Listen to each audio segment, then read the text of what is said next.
Le livre du ciel. Tome 15. Je priais et m'unissais à la très sainte volonté de Dieu malgré quelques doutes en mon esprit concernant ce que mon doux Jésus me disait sur sa volonté.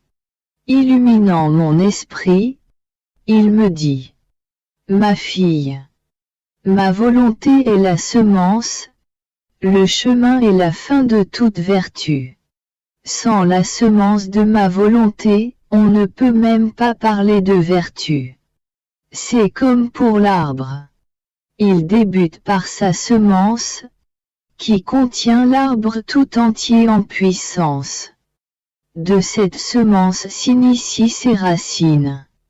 Au fur et à mesure que celle-ci s'enfonce dans le sol, ses branches se développent jusqu'à ce qu'elles forment une magnifique couronne, qui fera sa gloire.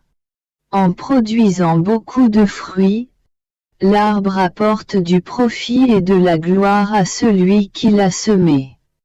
Pour croître, il a besoin de temps et certains arbres prennent des siècles avant de porter du fruit. Plus l'arbre est précieux, plus il lui faut du temps. Ainsi en est-il de l'arbre de ma volonté. Puisqu'il est le plus précieux, le plus noble, le plus divin, le plus élevé, il nécessite plus de temps pour croître et donner des fruits. L'arbre de l'Église, quant à lui, a tiré sa semence de l'arbre de ma volonté, sans lequel il n'y aurait pas de sainteté. Ensuite, l'arbre de l'Église a vu grandir ses branches, lesquelles demeurent toujours reliées à l'arbre de ma volonté. Maintenant, l'Église doit cueillir les fruits, afin d'en jouir et d'en être nourrie. Ces fruits seront ma gloire et ma couronne. Pourquoi donc es-tu étonné que, au lieu de révéler les fruits de ma volonté au début, j'ai choisi de le faire à travers toi après tant de siècles? Comme l'arbre de ma volonté n'avait pas encore grandi, comment aurait-il pu donner des fruits? Tout va comme cela. On ne couronne pas un roi à moins qu'il ait déjà un royaume, une armée, des ministres et un palais. C'est alors seulement qu'on procède à son couronnement. Si on voulait le couronner sans qu'il ait un royaume et une armée, il passerait pour un roi de comédie. Ma volonté doit être la couronne de tout et l'accomplissement de ma gloire chez les créatures. Quand tout sera réalisé selon mon désir dans l'arbre de la création, non seulement je lui ferai donner des fruits, mais je le nourrirai et je lui permettrai d'atteindre une hauteur insurpassable. Uniquement par ma volonté, on pourra dire, tout est accompli. Voilà pourquoi je désire tant que soit connu les fruits et les bénédictions immenses attachées à ma volonté, ainsi que le grand bien que l'âme reçoit en vivant en elle. Si ces vérités ne sont pas connues, comment pourra-t-on les désirer et s'en nourrir? Si je ne révélais pas ce que signifie vivre dans ma volonté et ses mérites, l'œuvre de ma création serait incomplète et ne pourrait connaître son couronnement glorieux. Vois-tu maintenant combien il est nécessaire que tout ce que je t'ai dit au sujet de ma volonté soit connu? Pourquoi je te presse tant et t'excuse si souvent auprès des autres? Comprends-tu aussi pourquoi, dans le cas d'autres personnes, je révélais seulement après leur mort les grâces qu'elles avaient reçues, alors que pour toi je le fais pendant que tu es encore vivante? C'est afin que tout ce que je t'ai dit concernant ma volonté soit connu. Ce qui n'est pas connu ne peut être ni estimé ni aimé. Les connaissances sur ma volonté agiront comme l'engrais pour un arbre, permettant aux fruits de mûrir. Il s'ensuivra mon bonheur et le tien point. Je méditais sur la passion de mon doux Jésus et je commençais à ressentir ses douleurs telles qu'il les éprouvait. Me regardant, il me dit: Ma fille, j'ai souffert toutes les peines de ma passion dans ma volonté. Pendant que je les ressentais, plusieurs chemins s'ouvraient dans ma volonté dans le but de rejoindre chaque créature. Si je n'avais pas souffert dans ma volonté, laquelle enveloppe tout, mes souffrances, ne t'aurais pas rejoint et n'aurait rejoint aucune autre créature. Elle serait demeurée exclusivement dans mon humanité. Comme j'ai assumé mes souffrances dans ma volonté, plusieurs chemins se sont ouverts vers les créatures et de nombreux chemins se sont aussi ouverts pour permettre aux créatures de toute l'histoire de venir à moi et d'être unies à mes souffrances. Alors que les coups de fouet pleuvaient sur moi, ma volonté amena chaque créature à me frapper, de telle sorte que ce n'était pas seulement les créatures présentes qui me fouettaient, mais aussi celles de tous les temps qui, par leurs offenses personnelles, participaient à ces barbares coups de fouet. La même chose se produisit pour toutes mes autres souffrances. Ma volonté amena toutes les créatures à moi. Aucune ne fut absente. Oh! Mes souffrances furent beaucoup plus pénibles et grandes que celles qui étaient uniquement visibles.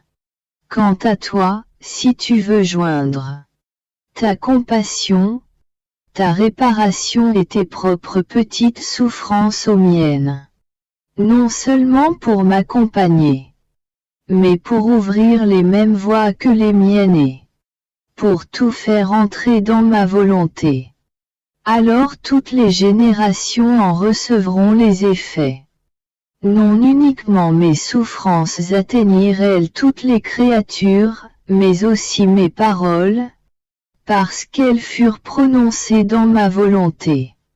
Par exemple, quand Pilate m'a demandé si j'étais roi, je lui ai répondu: Mon royaume n'est pas de ce monde. S'il était de ce monde, des légions d'anges viendraient à ma défense. Me voyant si pitoyable, humilié et méprisé, Pilate fut frappé d'étonnement et me demanda plus de précision en disant: Alors, tu es roi. Je lui ai répliqué fermement, à lui ainsi qu'à ses pareils: Je suis roi. Je suis venu dans ce monde pour enseigner la vérité. Ce n'est ni l'autorité supérieure, ni les royaumes, ni le droit de commander, qui permettent à un homme de gouverner, qui l'ennoblisse et l'élève au-dessus des autres. Ces choses ne sont qu'esclavage et misère. Elles rendent l'homme esclave de vaines passions, l'amènent à commettre des actions injustes qui l'avilissent et éveillent la haine de ses subordonnés. Les richesses sont un esclavage et le pouvoir est une épée qui blesse ou tue un grand nombre. Le véritable pouvoir est vertu, renoncement à tout, oubli de soi, soumission aux autres. Il unit tout et tout dans l'amour. Mon royaume n'aura pas de fin et le tien tira sa fin. J'ai fait en sorte que ces paroles, prononcées dans ma volonté, rejoignent les oreilles de tous ceux en position d'autorité, afin qu'ils puissent connaître le grand danger dans lequel ils se trouvent. Elles furent un avertissement à ceux qui aspirent aux honneurs et au pouvoir. J'écris par obéissance. J'offre tout à mon doux Jésus en union avec le sacrifice de sa propre obéissance. afin d'obtenir la grâce et la force de faire comme il veut. Ô mon Jésus, prête-moi ta sainte main. Donne-moi la lumière de ton intelligence et écris avec moi. Je pensais au grand miracle de l'Immaculée Conception de ma Reine et Mère Céleste. Et, en moi, j'ai entendu. Ma fille. L'Immaculée Conception de ma Mère bien-aimée fut si miraculeuse et merveilleuse que le ciel et la terre en furent étonnés et célébrèrent. Les trois personnes divines rivalisèrent entre elles. Le Père émit une immense mer de puissance. Moi, le Fils, une immense mer de sagesse et l'Esprit Saint une immense mer d'amour éternel. Ces mers se fondirent pour n'en former qu'une. Et, en son milieu, la Vierge fut conçue, élue parmi les élus. La divinité veilla à la substance de cette conception. Cette mère fut non seulement le centre de vie de cette créature unique et merveilleuse, mais elle l'entoura, pour la protéger de tout ce qui aurait pu la ternir, de même que pour lui donner d'une manière toujours renouvelée la beauté, les grâces, la puissance, la sagesse, l'amour, les privilèges, etc. Sa petite personne a été conçue au milieu de cette mer et s'est développée sous l'influence des vagues divines. Dès que cette noble et exceptionnelle créature fut conçue, elle a voulu offrir à Dieu ses embrassements, son amour réciproque, ses baisers et le charme qui venait de ses sourires candides. Elle n'a pas voulu attendre, comme il est habituel chez les autres créatures. Aussi, dès sa conception, je lui ai donné l'usage de la raison et je l'ai enrichi du don de toutes les sciences. Je lui ai permis de connaître nos joies de même que nos peines au sujet de la création. Dès le sein de sa mère, elle venait au ciel au pied de notre trône, nous embrasser, nous offrir son amour réciproque et ses tendres baisers. Se jetant dans nos bras, elle nous souriait avec tant de gratitude et de remerciement qu'elle provoquait nos sourires. Oh!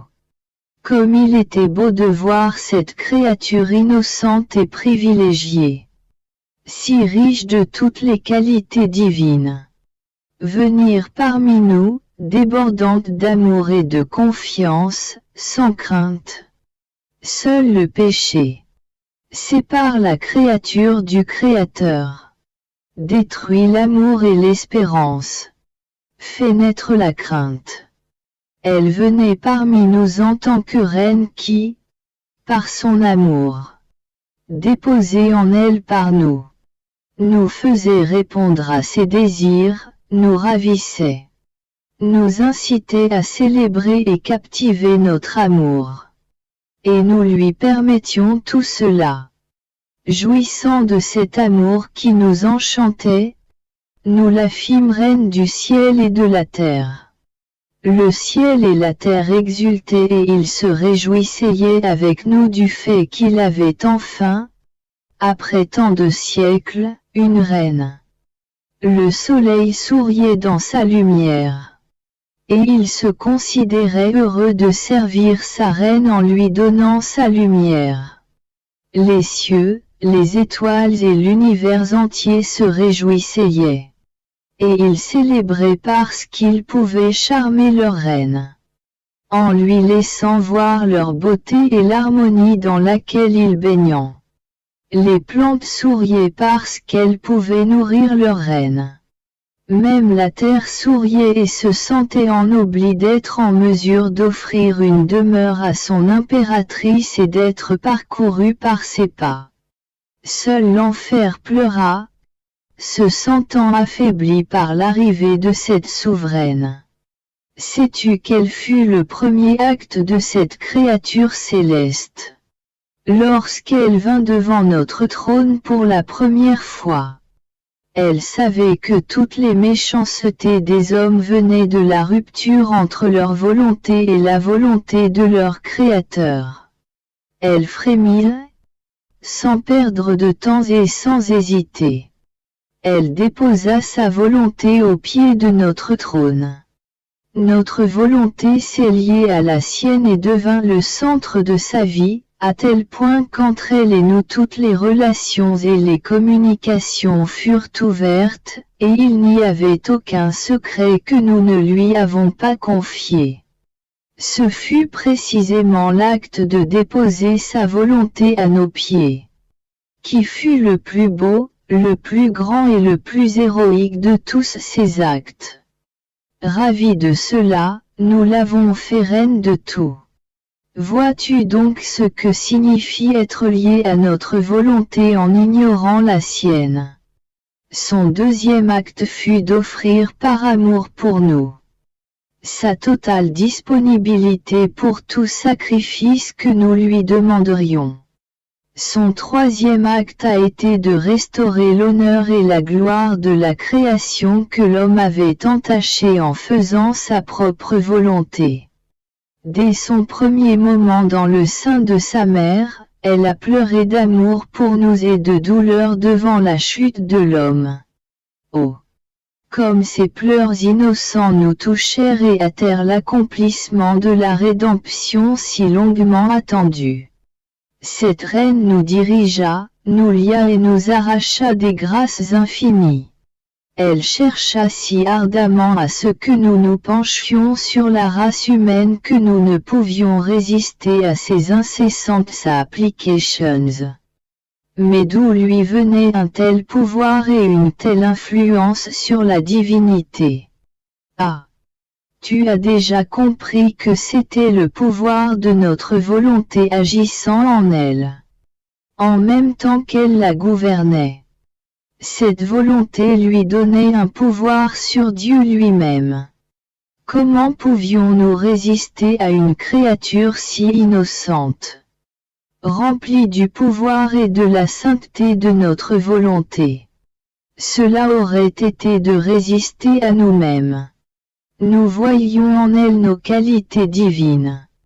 Les réverbérations des attributs divins l'enveloppaient comme des vagues, les réverbérations de notre sainteté, de notre amour, de notre pouvoir, etc. C'était notre volonté sise en elle, qui attirait en elle toutes ces réverbérations de nos divines qualités et qui constituait la couronne et la défense de la divinité demeurant en elle. Si cette Vierge Immaculée n'avait pas possédé la divine volonté comme centre de sa vie, toutes les autres prérogatives dont nous l'avions enrichie auraient été sans effet. C'était la divine volonté qui la confirmait et préservait ses nombreux privilèges. Et ils augmentaient constamment. Quand nous agissons, nous le faisons avec raison, sagesse et justice. La raison pour laquelle nous l'avons constituée reine de toutes les créatures est la suivante. Elle n'a jamais donné vie à sa volonté humaine. Notre volonté a toujours été entière en elle. Comment aurions-nous pu dire à une créature: tu es la reine des cieux, du soleil et des étoiles, si, au lieu d'être dirigée par notre volonté, elle l'avait été par sa propre volonté? Toutes les choses créées se seraient alors soustraites à son autorité. Dans leur langage muet, elles auraient dit: nous ne la voulons pas. Nous lui sommes supérieurs parce que nous n'avons jamais quitté ton éternelle volonté. Tel que tu nous as créés, tels nous sommes. C'est ce qu'elle aurait dit. Le soleil avec sa lumière, les étoiles avec leur scintillement, la mer avec ses vagues, etc. Toutefois, voyant cette sublime Vierge, qui n'avait jamais voulu connaître sa propre volonté mais seulement celle de Dieu, elles ont célébré encore plus. Elles se sont trouvées honorées de l'avoir comme reine. Elles coururent auprès d'elle.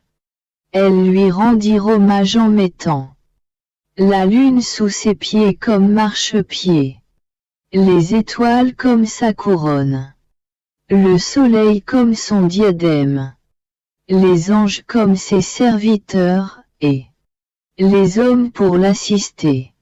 Absolument tout l'honorait et lui rendait hommage. Il n'y a pas d'honneur ou de gloire qui ne puisse être accordé à notre volonté, soit qu'elle agisse en nous, soit qu'elle habite une créature. Sais-tu quelle fut la première action de cette noble reine quand elle est sortie du sein de sa mère, et a ouvert ses yeux à la lumière de ce bas monde? À sa naissance, les anges lui chantèrent des berceuses. Elle en fut ravie. Sa belle âme quitta son petit corps.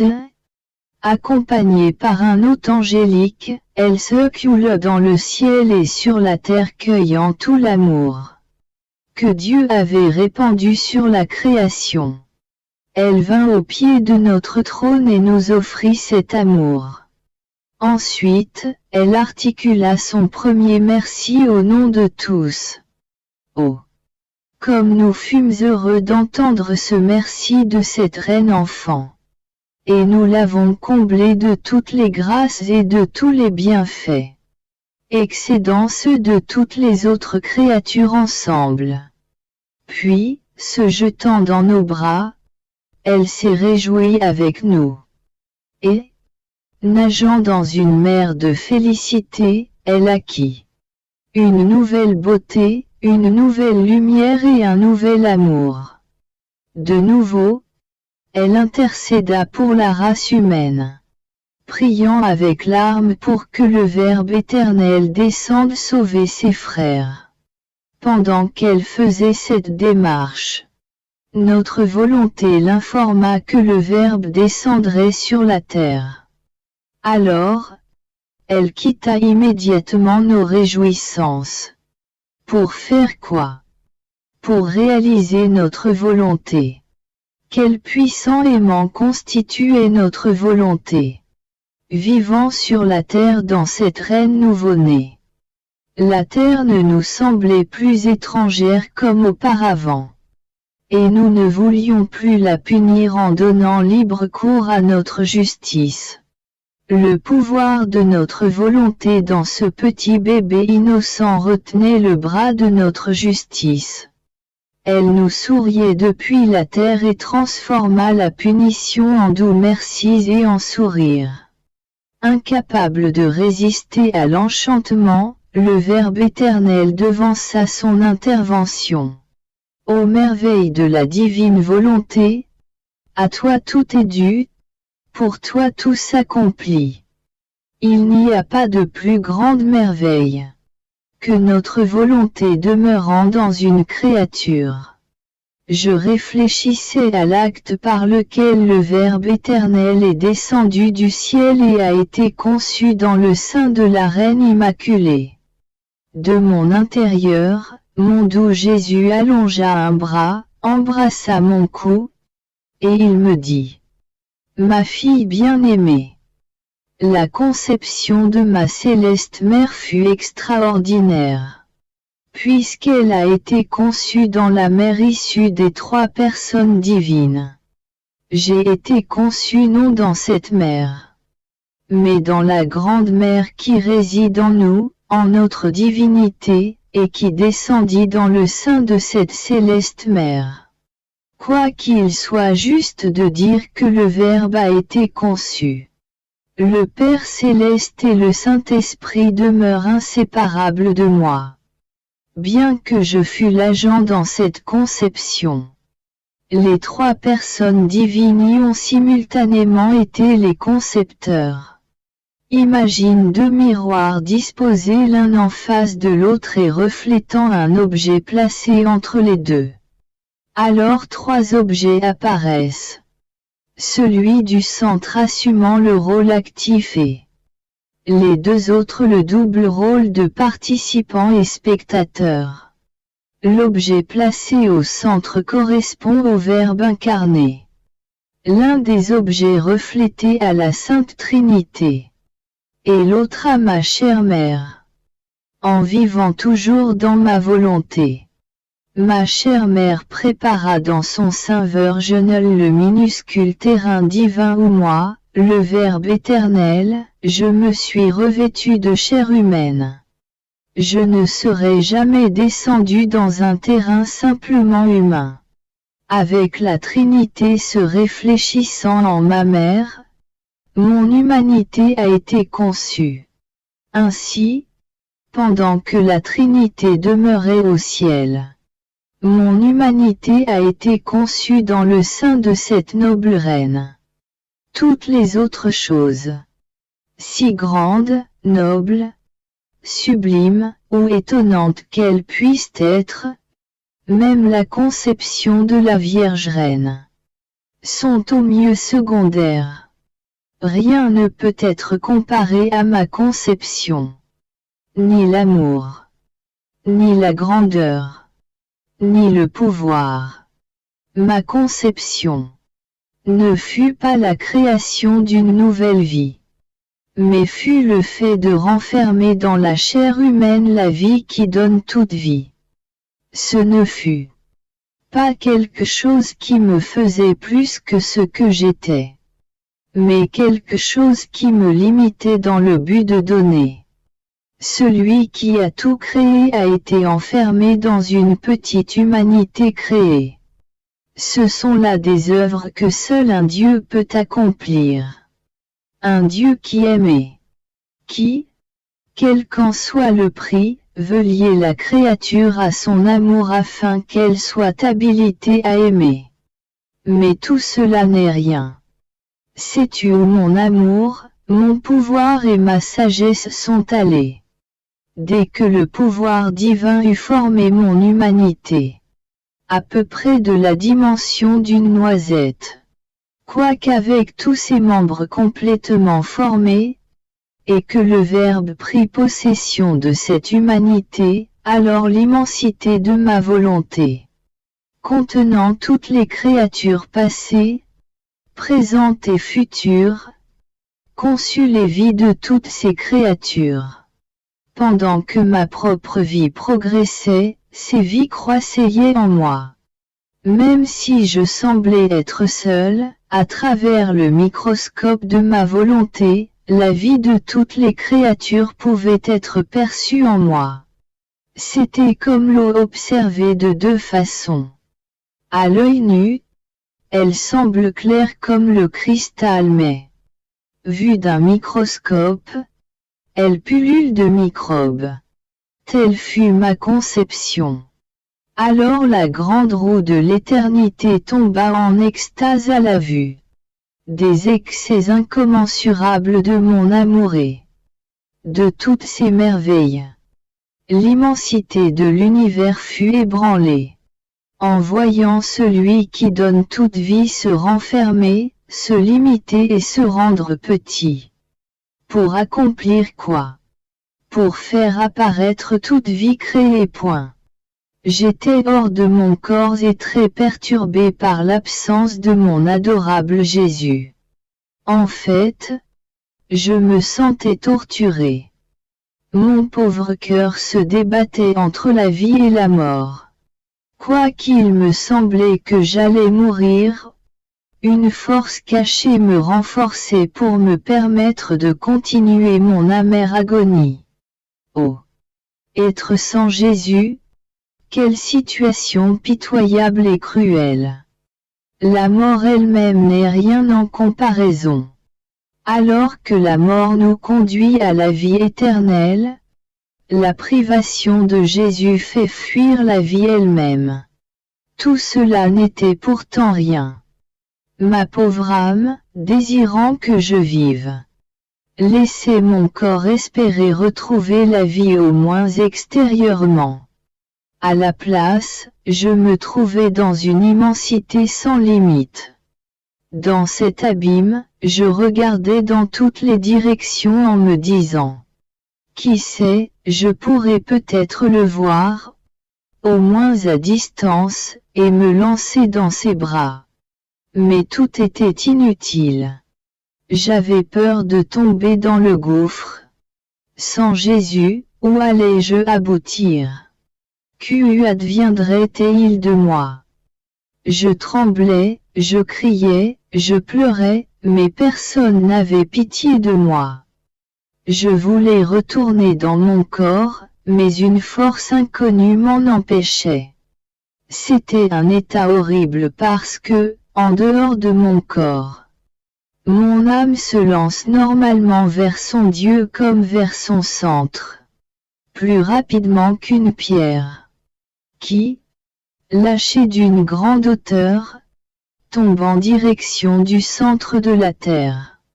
C'est dans la nature d'une pierre, de ne pas rester suspendue en l'air, mais de chercher la terre comme appui et endroit de repos.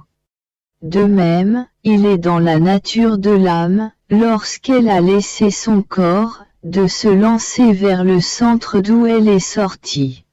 Cette situation me causait une crainte et un brisement de cœur, que je pourrais qualifier de souffrances issues directement de l'enfer. Pauvres âmes qui sont sans Dieu, comment font-elles? Quelle souffrance est pour elles la perte de Dieu? Ah! Mon Jésus, ne permets à personne de te perdre. Après un certain temps dans cet état horrible, je retournai dans mon corps. M'y rejoignant, mon doux Jésus plaça ses bras autour de mon cou et me laissa voir qu'il tenait un très petit bébé-fille. Le bébé semblait au seuil de la mort. Jésus souffla un peu sur lui puis le tint contre son cœur. Le pauvre enfant retourna à son agonie, mais il ne mourut pas ni ne revint à lui. Jésus était très attentif, le surveillant, l'aidant, le soutenant. Le plus petit mouvement de l'enfant en train de mourir ne lui échappait pas. Toutes les souffrances de ce pauvre petit me brisaient le cœur. Me regardant, Jésus me dit: ma fille, ce petit bébé est ton âme. Vois-tu comme je t'aime? Avec quel souci je veille sur toi. Je te garde en vie avec le souffle de ma volonté. Ma volonté te rend petite, te fait mourir et te ramène à la vie. Mais, ne crains pas, je ne t'abandonnerai jamais. Mes bras te presseront toujours sur ma poitrine. Je priais et m'abandonnais totalement à la très sainte volonté de Dieu. Mon toujours aimable Jésus, venant de mon intérieur et me donnant la main, il me dit: ma fille, viens avec moi et regarde le gouffre qui existe entre le ciel et la terre. Avant que mon fiat ne soit prononcé, ce grand gouffre était horrible à voir. Tout était désordre. Il n'y avait aucune séparation entre la terre, les eaux et les montagnes. C'était une agglomération inspirant la peur. Dès que mon fiat fut prononcé, tous les éléments se séparèrent les uns des autres, chacun prenant sa place. Toutes les choses furent mises en ordre et ne pouvaient bouger sans le consentement de mon fiat. La terre n'était plus terrifiante, de boueuse qu'elle était. Les vastes mers et les eaux devinrent claires comme le cristal avec leurs doux murmures. Comme si elles étaient des voix chantant paisiblement la beauté de la terre. Quel ordre et quelle attention ce spectacle éveillait chez les créatures. Quel déploiement de beauté est la terre avec sa végétation et ses fleurs. Mais cela ne suffisait pas. Le vide n'était pas suffisamment rempli. Pendant que mon fiat survolait la terre, je séparais tout et imposais l'ordre sur la terre. Il atteignait aussi les hauteurs et augmentait la dimension des cieux, les embellissant d'étoiles. Pour remplir le sombre vide, j'ai créé le soleil qui éclaira la terre, chassant la noirceur et révélant la beauté de la création. Quelle fut la cause de tant de bienfaits? Mon fiat omnipotent. Mais ce fiat avait besoin du vide pour créer cette grande machine que constitue l'univers. Ma fille, vois-tu ce grand vide à partir duquel j'ai créé tant de choses? Pourtant le vide de l'âme est encore plus grand. Alors que l'espace inoccupé de l'univers devait servir de demeure pour l'homme, le vide de l'âme doit servir de demeure pour Dieu. Là, dans le vide de l'âme, je n'ai pas à prononcer mon fiat pendant seulement 6 jours, comme lorsque j'ai créé l'univers. Mais à chaque instant où l'âme met de côté sa volonté pour réaliser la mienne, comme mon fiat doit créer dans l'âme plus de choses que lors de la création de l'univers, il a besoin de plus d'espace. Sais-tu qui me donne la latitude de remplir ce grand vide de l'âme? C'est l'âme qui vit dans ma volonté. Mes fiats sont prononcés en elle de façon répétitive. Chacune de ces pensées est accompagnée du pouvoir de mon fiat. Oh! Combien d'étoiles embellissent les cieux de cette âme! Ces actions sont accompagnées de mon fiat et, oh! Combien de soleils se lèvent en elle! Ces paroles, habillées de mon fiat, sont plus douces que le murmure des eaux de la mer. Et la mer de mes grâces coule pour remplir son grand vide. Mon fiat se réjouit en formant des vagues qui atteignent le ciel et descendent amplifiées de manière à agrandir la mer de cette âme. Mon fiat souffle sur son cœur, faisant de ses battements des flammes d'amour. Rien n'échappe à mon fiat. Il habille tous ses désirs, affections et inclinations, leur permettant de fleurir merveilleusement. Combien de choses mon fiat met en œuvre dans le grand vide de l'âme qui vit dans ma volonté. Oh! Combien la grande machine de l'univers se trouve loin derrière. Les cieux sont émerveillés, tremblants.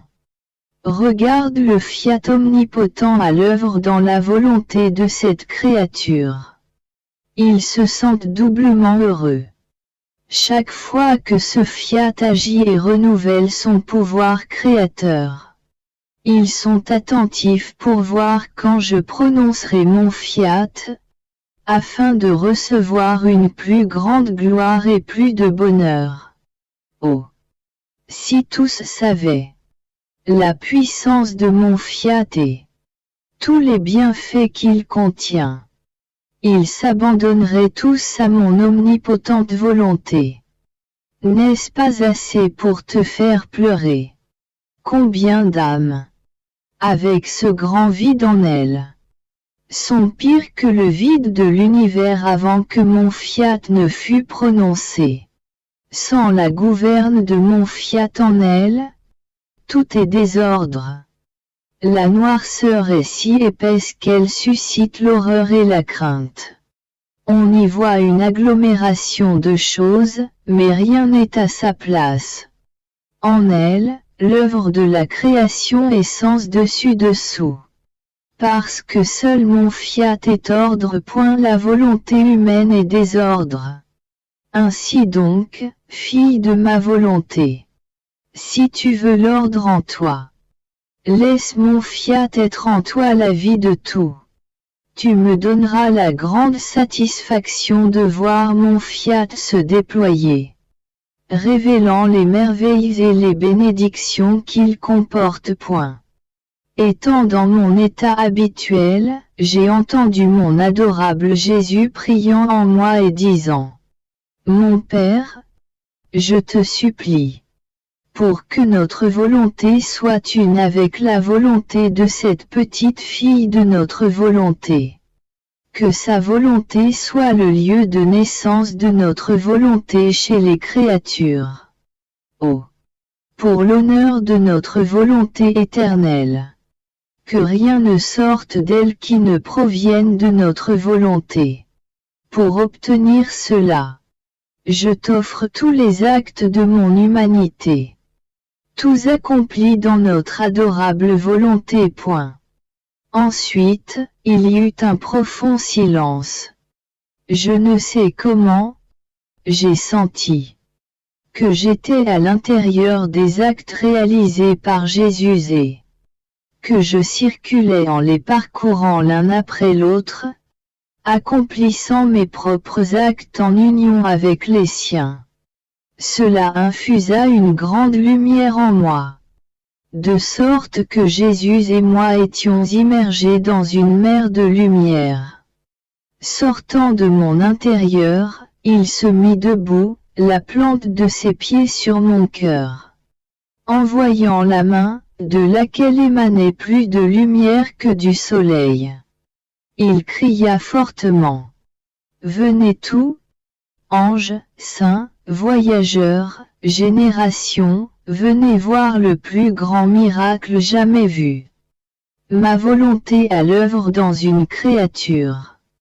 À la voix mélodieuse et vibrante de Jésus qui remplissait le ciel et la terre, les cieux s'ouvrirent et tous accoururent et regardèrent en moi, pour voir comment la volonté divine était à l'œuvre. Tous étaient ravis et remercièrent Jésus pour un tel excès de bonté. J'étais confus et humilié et je lui ai dit: Mon amour, que fais-tu? Il semble que tu veux me montrer à tous que je sois un point de mire. Quelle répugnance je ressens. Alors, Jésus me dit: Ah! Ma fille, c'est ma volonté, que je veux faire connaître à tous et présenter comme les nouveaux cieux et la voie vers une nouvelle génération. Tu seras comme enseveli dans ma volonté. Elle doit être comme l'air que l'on respire, même si on ne la voit pas, on la sent. Elle pénètre partout, même les tissus les plus opaques.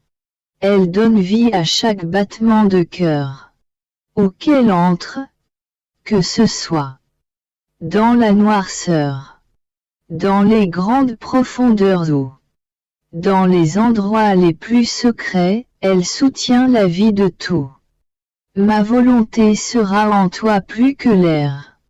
À partir de toi, elle se fera la vie de tout.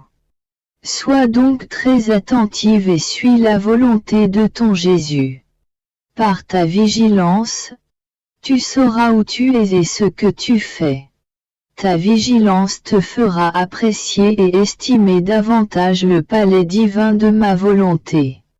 Suppose qu'une personne se trouve dans le palais du roi, sans savoir que l'édifice appartient au roi.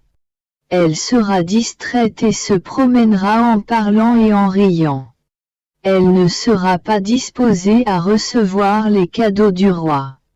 Cependant, si elle sait qu'il s'agit du palais du roi, elle examinera attentivement tout ce qui s'y trouve et appréciera tout. Elle marchera sur la plante des pieds, parlera bas et surveillera attentivement, pour voir de quelle pièce le roi surgira. Elle sera remplie de l'espoir de recevoir de beaux cadeaux du roi. Tu vois, la vigilance est la voie de la connaissance. La connaissance change la personne ainsi que sa perception des choses, la disposant à recevoir des cadeaux importants. puisque tu es dans le palais de ma volonté. Tu recevras beaucoup afin de pouvoir donner à tous tes frères. Je me sentais tourmenté par l'absence de Jésus et pensais en moi-même. Pourquoi ne vient-il pas? Qui sait quelle offense j'ai pu lui faire pour qu'il se cache ainsi pour moi? Je pensais à bien d'autres choses de ce genre qu'il serait inutile de mentionner ici. Mon adorable Jésus bougea en moi, me tenant fermement contre son cœur. Il me dit d'une voix tendre et pleine de compassion.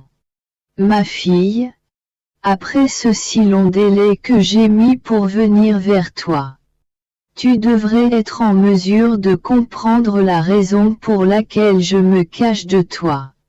Je me cache à l'intérieur de toi et non pas à l'extérieur. Point. Puis, soupirant, il ajouta, hélas, les nations préparent la seconde tribulation générale. Je resterai caché en toi afin de surveiller ce qu'elles feront. J'ai tout fait pour les dissuader, je leur ai donné lumière et grâce. Au cours des derniers mois, je t'ai fait souffrir plus que d'habitude. Afin que, te rencontrant comme barrière, ma justice puisse laisser la lumière et la grâce descendre plus librement dans leur esprit pour les dissuader d'entreprendre cette seconde tribulation. Mais tout a été vain.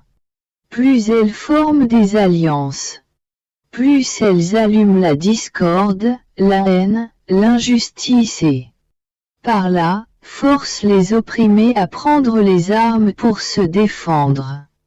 Quand il s'agit de défendre les opprimés et même la justice naturelle, je dois être d'accord. De plus, je dois dire que les nations conquérantes obtiennent la victoire par des tricheries d'une injustice criante. Elles devraient comprendre cela, et se montrer plus conciliantes envers les opprimés. Au contraire, elles sont encore plus inexorables, cherchant non seulement l'humiliation, mais la destruction. Quelle tricherie diabolique! Et elles sont insatisfaites de tout le sang versé. Combien de pauvres gens vont périr? La terre a besoin d'être purgée. Plusieurs villes seront détruites. Même moi, je prendrai beaucoup de vie par les châtiments que j'enverrai du ciel. Quand cela surviendra, je resterai caché en toi et j'observerai. Point. Il me sembla qu'il se cacha ensuite davantage en moi. Ces paroles me plongèrent dans une mer d'amertume. Plus tard, je remarquai que j'étais entouré par des personnes qui priaient. Venant en moi, ma Mère Céleste prit Jésus par le bras et le tira vers l'extérieur de moi en disant: Mon fils, viens parmi les gens. Ne vois-tu pas cette mer orageuse dans laquelle ils sont sur le point de se plonger? Cette mer de sang. Mais Jésus ne voulait pas sortir. Se tournant vers moi, elle me dit: Prie-le pour que tout se passe d'une façon plus miséricordieuse. Point. Alors, je commençai à le prier. Ensuite, il mit son oreille à l'intérieur de la mienne et il me fit entendre les mouvements des peuples et le bruit des armes. Puis il me fit voir des personnes de différentes races unies ensemble. Celles déjà prêtes à aller à la guerre et celles qui se préparaient. Le tenant fermement contre moi, je lui dis: Calme-toi, mon amour. Calme-toi. Ne vois-tu pas la grande confusion chez les peuples? Le grand bouleversement. Si telle est la préparation, qu'est-ce que ce sera quand tout commencera? Jésus dit: Ah! Ma fille, c'est ce qu'elles veulent. La tricherie de l'homme atteint des extrêmes, chacun voulant plonger l'autre dans le gouffre. Par la suite, cependant, l'union de différentes races servira ma gloire.